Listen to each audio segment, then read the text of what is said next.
नमस्कार, आप देख रहे हैं नया भारत दर्पण समाचार और मैं हूं आपके साथ ज्योतिका। आइए रुक करते हैं खबर की ओर।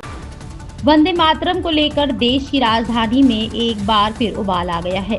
आज संसद के विशेष सत्र में राष्ट्रगीत के 150 साल पूरे होने पर लोकसभा में 10 घंटे की लंबी बहस होगी। प्रधानमंत्री नरेंद्र मोदी भी अपना बात रखेंगे।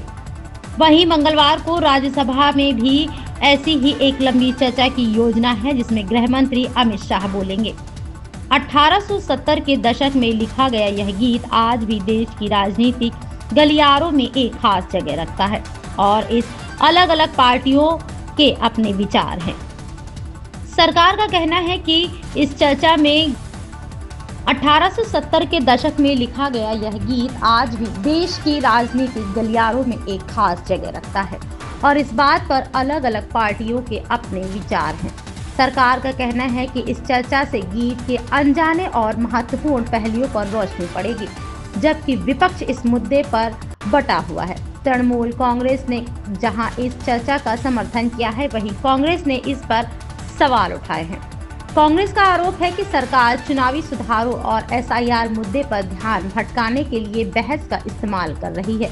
सवाल ये उठता है कि 150 साल पुराना यह गीत अचानक संसदीय टकराव का केंद्र क्यों बन गया है।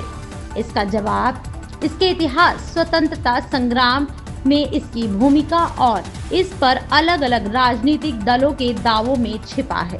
प्रधानमंत्री नरेंद्र मोदी ने हाल ही में कांग्रेस पर 1937 के एक फैसले को लेकर तीखा हमला बोला। उन्होंने कहा था कि वंदे मातरम भारत के स्वतंत्रता संग्राम की आवाज बना।